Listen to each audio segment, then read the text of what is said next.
Hi, I'm George Nordhaus, and welcome to a recording today that is going to be a lot different than anybody's ever heard before. I can promise you that. This is from the Agents Council of Technology. Everybody's heard of ACT, everybody in the insurance business, and they're going to be talking about the changing nature of risk, and it's amazing with technology and all that. The presenters of this program are going to be Ron Berg, who is the executive director of ACT, and Jerry Fox. We will tell you more about him in just a minute. Ron will explain a little bit about Jerry and some other people. But before we do that, Ron has been in this technology business for a long, long time. He was like 20 years or something with MetLife, and he was the ideal person. But he started working, I guess, helping or giving advice or something as long as 15 years ago or so. I think it was year 2000 or something with ACT. So he's very, very involved. In the last 3 years, they hired him for obvious reasons, and it makes a lot of sense. So he's going to take it, and I'll just leave it. Ron, it's your move here. All right, thank you, George. And I'm going to tag team with my friend and co-presenter, Jerry Fox. Really, this work group, it's one of 6 to 8 work groups at any one time that are going on within ACT. And really, it's a volunteer effort. We have volunteers from carriers, vendors, agents and brokers, user groups, associations, consultants. You'll hear more about that as well. And the work group, basically everybody takes off their company hats and does what's right, decides what's right for our distribution channel to get in front of stuff. And this work group, the changing nature of risk, really that's focused on that maybe more than any other work group in ACT. And really, it's a volunteer effort, but it takes coordination, facilitation by some co-chairs. And right now on the screen, you'll see what we call the Brain Trust. I call a Brain Trust. These are 3 of the more preeminent leaders in our industry that are chairing this work group. Steve Anderson, most of the industry know about him.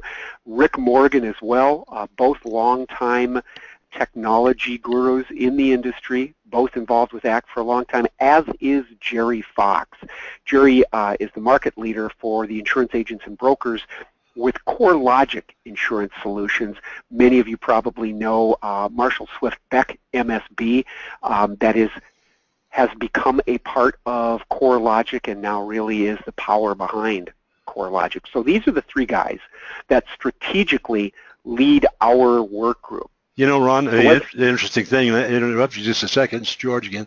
Sure. Steve and Rick and I have worked together. I'm not kidding you, at 35 years or more. And those guys, they started when they were children, I guess. But Jerry and I have, Jerry and I will considering what they've achieved. Oh my gosh! Both have been involved in agencies. Both have created management systems. Both have created other industry technology resources, written countless number of articles, been thought leaders in many ways. But yeah, they've just been around for as long as many of us can remember. Boy, I know it. Okay. So let's talk a little bit about who we are then, George. And I'm going to have Jerry jump in here in just a moment. Who we are.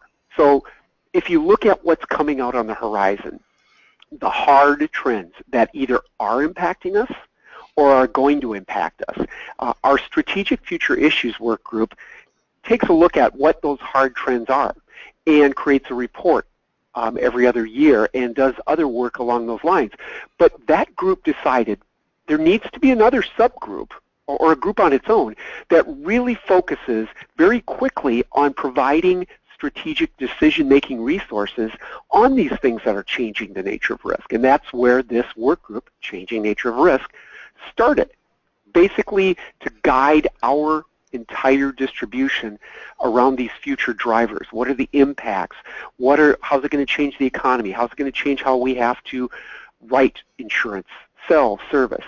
So the goal of this work group really is to drive proactively what the thought leadership in our carriers, in our vendors, and agents and brokers are doing around some of these things. So we're going to talk a little bit about what those are. But Jerry, I'd like you to talk a little bit about the what, how this group actually works.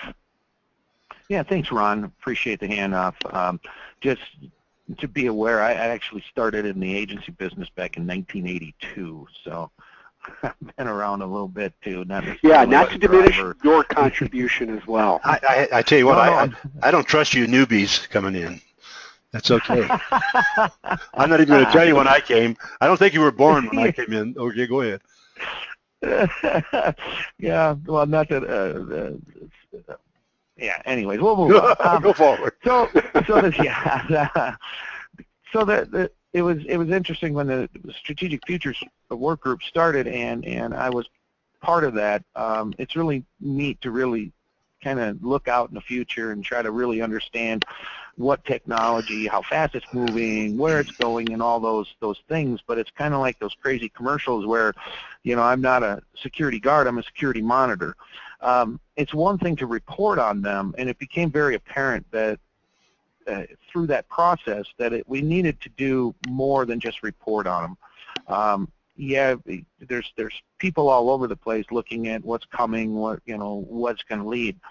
That group was more focused on the independent insurance side of it, but to really help the independent agency system understand what responses need to happen and what needs to be done, it was where our group was formed, right? They said, the Strategic Futures Group said, here's all this information, but what do we do with it? Mm-hmm. So the Changing Nature of Risk group actually looked at all that crazy stuff that was out there that the Strategic Futures Group did, and we started putting it in buckets and saying, okay, how far out do we reach, and can we even reach that far? Are we talking Jetsons era, da-da-da? So we kind of put a time horizon from now until 10 years. And some of the stuff even now we're behind the gun on just because of the nature of insurance and those people that are driving it being, conservative in nature and risk adverse. They're not taking too many jumps. It's taking some newbies to really make those changes. So we took all those issues. Many of them don't necessarily look insurance related. You can look at the smart home technology and go, oh boy, that saves me money on heating, it watches this, but there's also obviously, in that case, an insurance undercurrent where we can stop those water damage claims from busted pipes. We can make sure that the house doesn't freeze with those things. So we looked at how does it affect our industry specifically. That has more far-reaching effects. We look around, we see all the different things it can affect, but how does it specifically affect our industry? What are the challenges from an insurance side that, and especially on the IT side, that we will face or that we can see that we'll face? There's always obviously going to be new things. And this is the important part to me, and I know our group is quite sick of hearing it, and Ron maybe too, but we need to affect real change. It's one thing to put out white papers and get the information out there. We are trying to figure out a way to help our industry, the independent insurance agency system, move forward with these changes instead of putting their head in the sand like we've done in the past. We always seem to be behind the 8 ball. You look at the Uber effect. There wasn't an independent agent carrier that was writing the insurance for those until just recently. A bunch of direct writers and newbies came in, but the independent agency system avoided it because it was scary. Mm-hmm. And finally on this slide, George, it sounds like you have a comment you want to make, but I'll finish off on this slide. No, I know how fast it's going, and I can't keep up with it. I've got a person sitting next to me who's much younger than I, and it's difficult for the two of us, and she's a professional at it. I mean, it's just happening. I don't know how do you describe it? What do you say? Every time I think of Watson and the IBM thing, that gets me focused for a few minutes. Yeah, that keeps you off the shiny things, right? Right. Squirrel. Yeah. Yeah. Yeah. But we wanted to make sure we were covering the right audience as well. Obviously, in our case, it's the agents and broker community in the independent agency system, those companies that we represent, the vendors that serve that industry. But most importantly, we're responding to what the consumers now expect. We used to say, well, this is what the consumer wants, and da-da-da. Nah, it's beyond that. There's an expectation that if you're doing business today, that these are the things that you would want. So that's what we're doing. The real goal is to affect change. Mm. Wow, that's a great slide. That gets your attention. Yeah. Wow, I'm still reading. Go ahead. I'll come back. Yeah, so these are some of the, I mean, again, the strategic features groups threw all this stuff into a bucket, and we had to, as the changing nature of risk, really look at it and say, what are the key things we need to look at right now? We're behind the game on the sharing economy, connected homes, peer-to-peer. So there's a whole bunch of things that we're already behind the 8-ball on. So we figured we'd catch up with those first, and then start looking at the 1 to 3 years, or this year, next year. So the ones slightly in the future, and the way we started to do this was to actually put out advisories, which we'll get to in just a minute. But we chose the units. People volunteered to take those on, did their homework, went out, reached out to people that were in those industries, whether that be social marketing or the sharing economy, and tried to look at it as a professional insurance person to really understand what that effect is going to be. Does it take different policies? Does it take new policies? Does it take technology? What do we need to do? So this is just a kind of a blueprint on where we started with it all. And then, George, as you mentioned, it's kind of gets your attention, but there's a lot left, a lot of work left. It's only just begun, right? Yeah. So, Ron, I think you're next on the next slide. I am. So, George, hopefully, and for our audience, this sets the table on the width and depth of what we have to address. So how do we do it?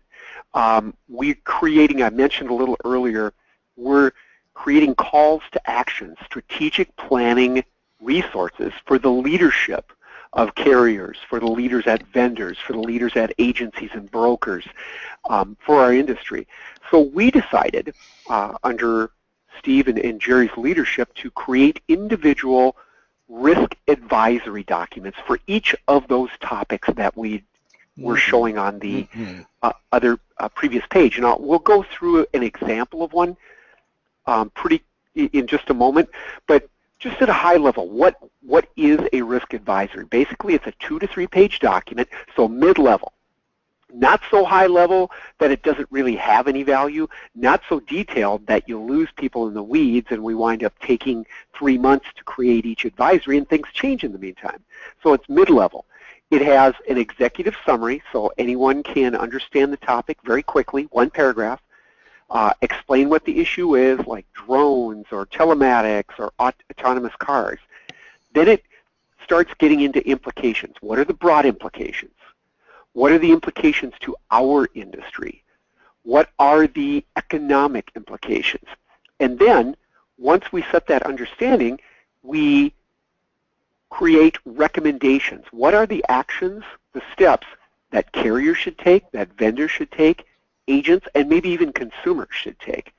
So we don't leave people just hanging there. We also have a section that has links to the best resources to get going, whether it's actual vendors to get going or if it's more education, articles.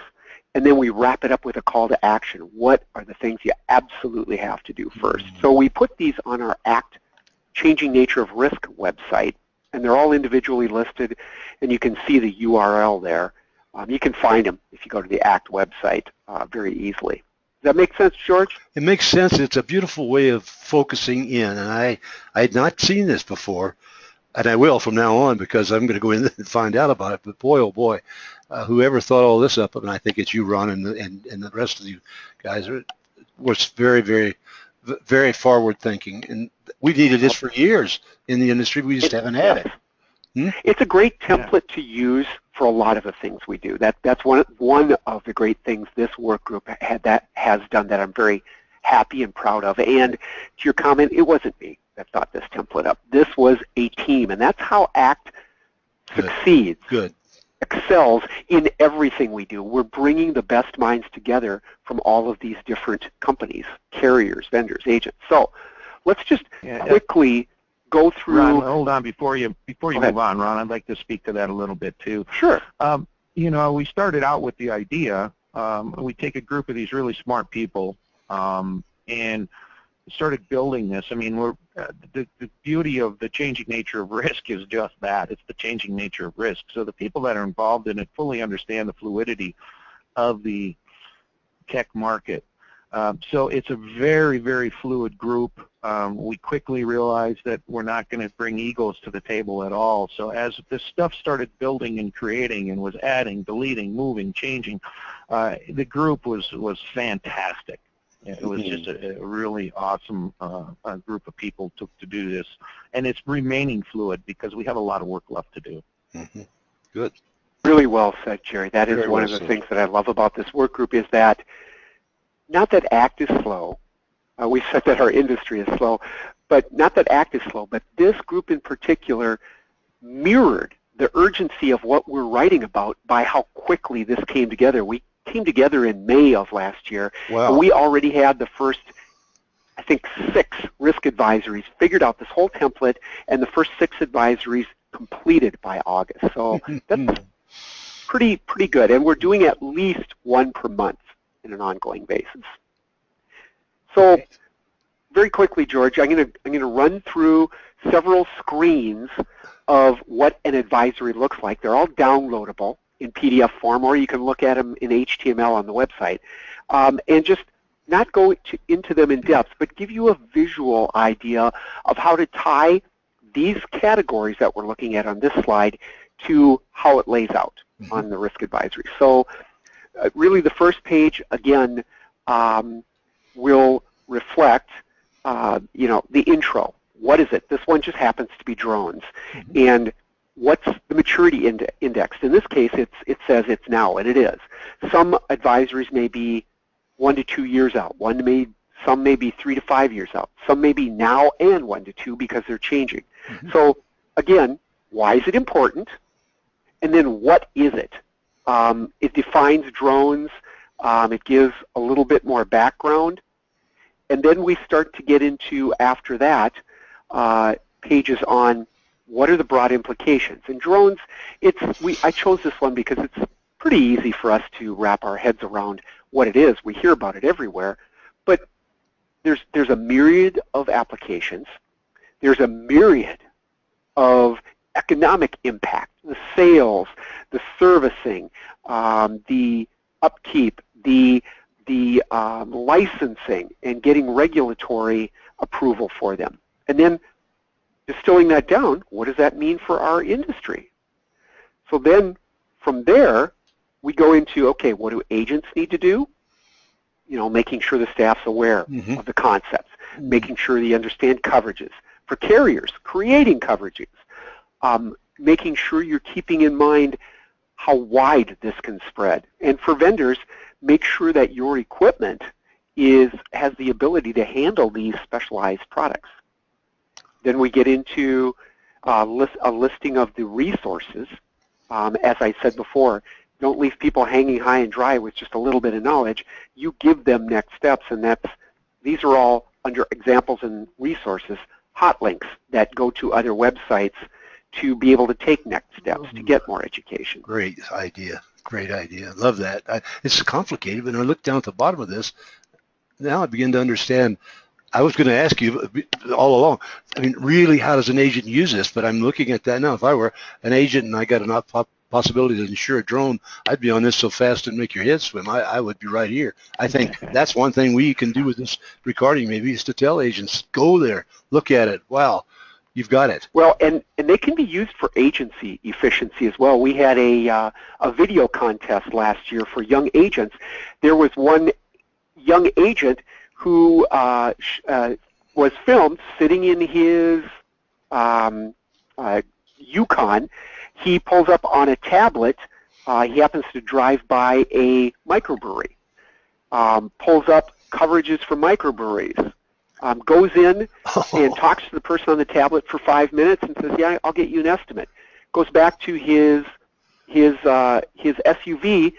Next thing you know, he's sitting in the front. The back tailgate pops up. A drone comes out. It does an aerial imaging of the brewery and the property. Comes back. He shuffles it off to an underwriter. In 2 minutes, he has a quote. He walks back in and signs it with the tablet. So phenomenal. There are many applications for agents. Great. These are not just all things to be concerned with. They're also opportunities for every challenge that we have. That's a point I'd like to make. Love it. So wrapping up this advisory example, we go into if whatever technology we're talking about is still evolving, we may have a caution in there and some additional comments. And then the final call to action, what you need to do coming out of the gate. And that's really kind of how the risk advisories work for so many things. So you can see here the first 10 that we've got on our website that are done. Now they'll be updated. They're point-in-time snapshots, but they're there for our industry to use, and you can see the list. Drones is one of them, but we've got things as wide as machine learning and cyber liability, the sharing economy, smart homes and buildings, one of several that Jerry has co-authored, and the Internet of Things, which is so big that we're struggling with how many different advisories to wrap around that. Wow. Yeah, you're going to kind of have to bullet point that one. Yeah. And the other thing we are doing with these, Ron, I hate not to interrupt, but we're in the process now of understanding how to update these on a regular basis. It's easy to be fluid as a group, but as you can imagine, when you start looking at machine learning and smart homes, well, any of these for that matter, information changes literally on a daily basis.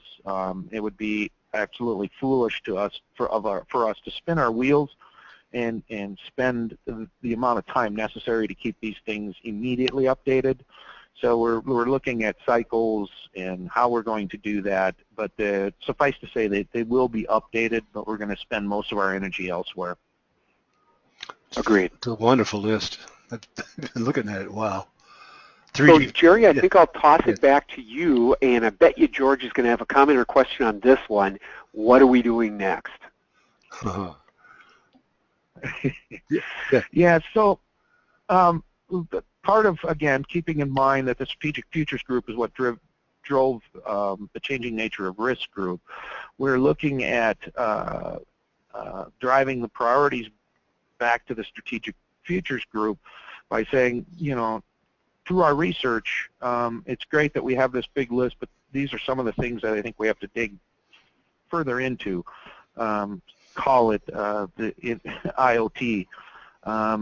When we started building that advisory, we quickly realized that that was a large can of very small angleworms, and there was no way we were going to, you know, control it all. It's kind of like herding cats. So we backed away and figured we'd do a bigger one. But we're going to ask the Strategic Futures Group to look at more of the individual things underneath that and help guide our group to where we should spend our time. We need the must-dos from them and from ACT. We're going to continue to do additional advisories, risk advisories, and as I spoke earlier, we're actually also in a process of time frames and figuring out how and when to update the current ones without spinning our wheels in a big pile of mud. And finally, it's not on this slide, but as our group will tell you, and Ron specifically, we need to have a call for action and to actually affect action within the independent agency system. I won't let this group just be a talking head or a producing information. We need to get C-level executives in carriers to start making decisions that reflect the urgency of what needs to get done. And I shouldn't just say carriers, vendors as well, the industry as a whole. Very well said. Absolutely. And you all are, I mean, this is all paying it back or paying it forward, or what's the word? You all are, everybody's a volunteer on it, I guess, except, of course, Ron works there. That's a great point, George. I think anybody will tell you, I know I've heard this from Jerry, and not just because he's on this call, but he's a great example of someone who really gives a lot to the industry.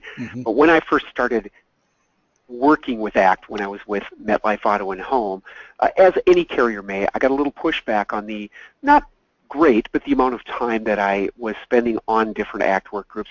And really, I could show through my advocacy back to MetLife Auto and Home for where carriers were moving, where the industry was moving on technology. We were getting far more back than we ever put in. And extending that, the whole industry benefits by everybody taking off their individual company hat and moving forward. And this changing nature of risk work group is a great example of that. Let me ask one thing, Ron, before you go. I mean, yeah, Ron, what about if an agent wanted to work with or for you guys, how would they go? Well, there's the contact. Would you accept or always look at people who want to volunteer more? Absolutely. Now, when we started work group, basically, I put out a call to everybody that's already on the ACT member distribution, which is free for independent agents. Everything we do is free for independent agents. Our in-person meetings, our work groups, all of our resources that we create are free for independent agents. Wow. We benefit by having carriers and vendors be financially supporting members. Actually, Jerry's organization, CoreLogic, is a supporting member, and that allows us to run the work groups and meet. So any agent that wanted to get involved, basically they just have to contact me. You can get a lot more information from the ACT website, shooting an email to act.bigi or iiaba.net and ron.berg@iiaba.net. So anyone can be involved. Anyone can take advantage of the wealth of things we've got on our website, including these changing nature of risk advisories that you can find very easily on the website. They're pretty much prominently front and center. And I think in the years to come, we're going to look back at this and say, what were we? Those were the ABCs. What was? I can't remember that year. How bad it was. I mean, how easy it was, because it's just got to get more and more difficult. Or maybe it's an age thing. I don't know. The millennials. Can you guys deal with the millennials? Huh? Yeah, and I would add to what Ron said about the agent's involvement. I mean, we absolutely. First and foremost, the agent shouldn't feel intimidated at all by who's involved. Right. We need everybody to be involved in this, and the more ideas we can come up with, the more, it's interesting because our company just had a meeting and everybody talks about being outside the box. Well, we kicked the box out of the room. There is no box. That's great. Okay. The way it should be. We no longer have a box, so get involved. Agents, particularly, we need people that think differently and can move things forward. And you don't have to be the expert. To Jerry's point, each one of these advisories that we created, people on the work group just stepped forward in faith, knowing that they weren't the expert on Internet of Things or autonomous vehicles, but work together in teams of 2 to 3 to do some research, parse out sections of it, come back to the team, then the team takes a look at it and says, we should add this, what about that? And that's how we get to a consensus. It's not feeling like you have to be an expert. It's just joining the conversation.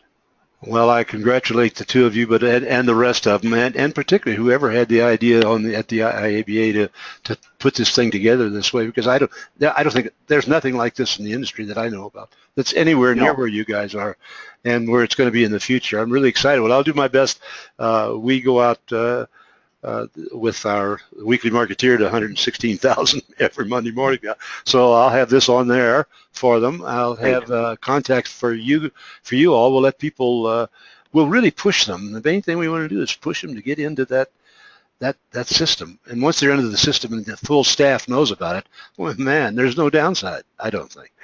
It's a beautiful thing. And we'll provide you too, George, for your distribution, a direct link to the Changing Nature of Risk web page, so they can click on it and go right there if that's what they're interested in. I think that would be good. I would like to have that. So, guys, thanks very much for this. This is a wonderful presentation. I'll be back talking to both of you, I know, and as things go along, the more I can pass along, we'll put this on our, we have 180 some odd recordings in the archive on agenciesonline.biz, and I'll put this in there too, so that people can go there and they can go to, and we have them by category, so they can go to ACT, or they can go to what, technology, what are we going to call it, what other system, future, well, they can go to ACT if they want to. Whatever. We'll make it so that it's very, very plain and very, very easy for people to get onto this and learn more about it. So again, thank you both. Really quite good at presenting. I've never had two guys that were so good before. So hold on to that thought, and let's do some more of this in years to come. What do? Sounds great, George. Thank you very much. Thanks, Jared. Thanks, Ron. I appreciate it. Thank you, George. My pleasure.